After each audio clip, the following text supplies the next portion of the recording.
Namastê, seres de luz, eu sou a Krishna Saki. Hoje eu vou falar sobre os significados das cartas do naipe de paus.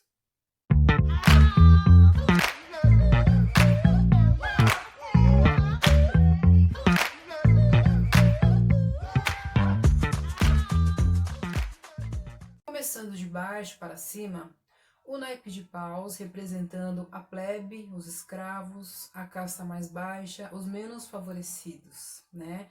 É o naipe que ele está associado com o elemento fogo, e tudo que diz respeito a esse elemento fogo tem a ver com transmutação, transformação, intuição, espiritualidade e sacrifício, dentre outras coisas. Isso aqui é bem brevemente falando. Eu falei que são cartas muito fortes, né? Então eu acho que dentro dessas cartas, a simbologia delas realmente representa essa parte da sociedade que está muito ligado ao trabalho duro, ao esforço, ao sacrifício e ao sofrimento. Então vocês vão observar que a maioria dessas cartas elas vão ter uma vibração negativa. A primeira carta é a carta 25, a aliança, representada pelo As de Paus. As palavras-chave dessa carta são parcerias a longo prazo, compromisso, contratos, casamento, tudo que é duradouro, tudo que vai se firmar. Então ela é considerada uma carta positiva. 6 de paus, carta número 36, a cruz.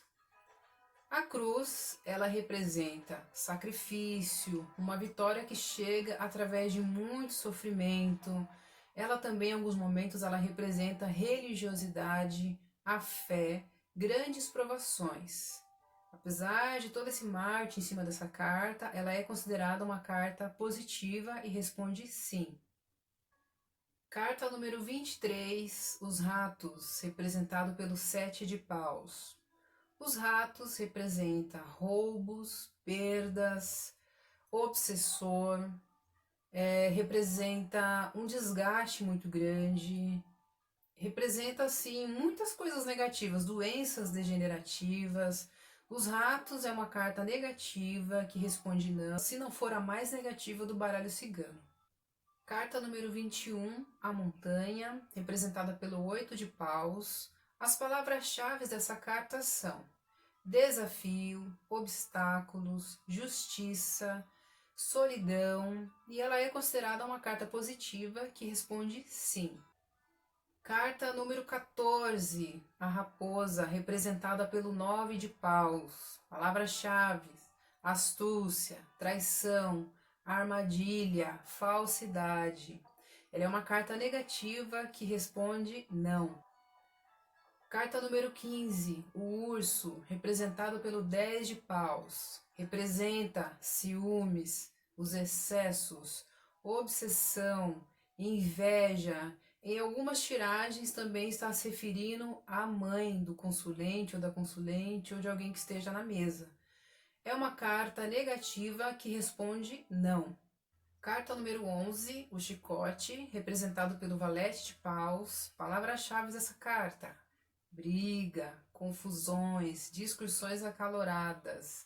Fala de força física, fala de... algumas vezes ela fala sobre magia. Quando ela vem combinada com outras cartas, está indicando que alguém está fazendo magia para aquela pessoa. E é uma carta que fala também assim de coisas que se repetem. Ela fala de karma. Ela é considerada uma carta negativa e responde não. Carta número 7, a serpente, representada pela rainha de paus. A serpente, palavra-chave da serpente é traição, intriga, também está relacionado com fofocas. Ela é uma carta que algumas vezes ela tem uma conotação sexual, algumas vezes ela representa uma figura feminina. Ela é uma carta negativa que responde não. As nuvens, carta número 6, representada pelo rei de paus. As nuvens significa dúvidas, confusão mental, confusões, brigas, mas representa um período negativo, porém passageiro. Mas ela é uma carta negativa que responde não.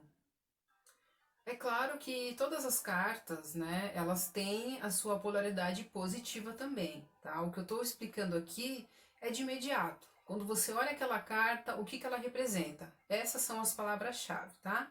Só que quando você abre uma mesa, né, para fazer as tiragens, dependendo do que o cliente está perguntando, você consegue associar as cartas ao redor. Então, algumas cartas, apesar dela ser negativa, dependendo das cartas que tem em volta dela, ela pode mudar essa conotação, tá? Eu acho que uma das cartas mais difíceis de você conseguir mudar não, enxergar uma conotação positiva são os ratos, né? Os ratos, quando vem na mesa, é sempre um alerta muito grande, né? Tem cartas que elas são tão positivas que elas conseguem neutralizar algumas cartas negativas, como a carta do sol, a carta das estrelas.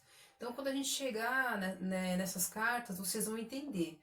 Mas fica muito mais claro entender o significado delas quando você começa a praticar, tá? Então, quando você começa a fazer perguntas, puxa 3 cartas e começa a perguntar sim ou não, e vem as cartas em sua maioria positiva ou em sua maioria negativa, você vai associar a resposta como sim ou não, tá? Então, a princípio, essas são as palavras-chave dessas cartas. No próximo vídeo, a gente vai falar do naipe de ouro. E dando sequência aos nossos estudos, a gente vai chegar no método de tiragem. E aí vai ficar bem mais fácil. Eu acredito que fica bem mais fácil quando você já olha para as cartas e entende pelo menos que aquela carta é positiva e que a carta é negativa. E o que vocês vão perceber aí no decorrer desses estudos é que o naipe de paus é onde realmente estão as cartas assim mais incisivas. São cartas que quando aparecem na mesa você não tem dúvida do que ela significa. Você não vai precisar às vezes confirmar alguma coisa, porque ela já tem um significado forte, como os ratos, as nuvens, tá? Então fiquem de olho no canal, que na sequência a gente vai falar sobre os naipes de ouro e as cartas e palavras-chave de cada uma delas.